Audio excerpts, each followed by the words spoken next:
All right, everyone, buckle up, because tonight we are diving deep into, well, the universe. Uh-huh. That's one way to put it. We're talking about the Perseids meteor shower. Yeah. I mean, who doesn't love a good meteor shower, right? Yeah. But this isn't just some random Tuesday night glance up at the sky kind of thing. hmm We're talking planning, preparation, the works. Yeah, and it's worth it. This is a celestial spectacle we're talking about. Exactly. And, based on all our research and what we've been seeing, it seems like the prime spot to catch this show is going to be Glampful's Stargazing Hill. Oh, absolutely. It's far enough from the city to really escape that light pollution, Makes a world of difference. Right, like you can actually see the stars. Yeah. But speaking of seeing the stars, we should probably talk about what causes this whole meteor shower thing, shouldn't we? So way back in 1862, astronomers discovered this comet, right? They named it Swift-Tuttle. And basically, this comet is like on this big old loop around the sun, right? And as it's going around, it's shedding all this debris. Debris, like space trash. Haha, kind of. But it's more like, imagine tiny bits of ice and rock, some no bigger than a grain of sand. Huh, so it's not exactly like old satellites and stuff. No, no. But still pretty cool, right? Now, every August, Earth crosses paths with this debris field left by the comet. That's us. We're crossing the debris field. We are. And when those little bits of comet stuff, those tiny particles hit our atmosphere, well, they burn up. And that burning, that's what creates those streaks of light we call the Perseids meteor shower. So that's what we're seeing is like tiny little space sparks.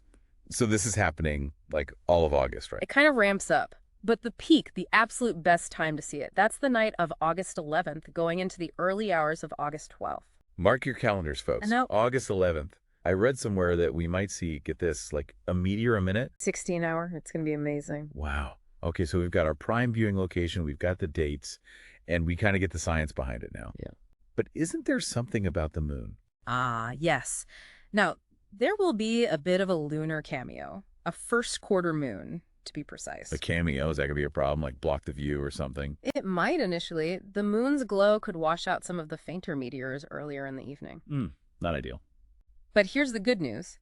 The moon is scheduled to set after midnight, leaving the rest of the night nice and dark for optimal meteor viewing. Oh, phew. Okay, crisis averted. So we outsmart the moon. Anything else we should know? We need all the tips. Well, I think the number one thing to remember with any stargazing is patience, right? You're not going to see everything all at once. It takes time for your eyes to adjust. And even then, these things happen on their own schedule. That's so true. And speaking of eyes adjusting, it's kind of like when you walk into a dark room after being outside, right? Yeah. It takes a second for your eyes to catch up. Exactly. You need to give your eyes at least 30 minutes, maybe even longer, to really adapt to the darkness. That's a good point. Don't just show up expecting to see everything right away.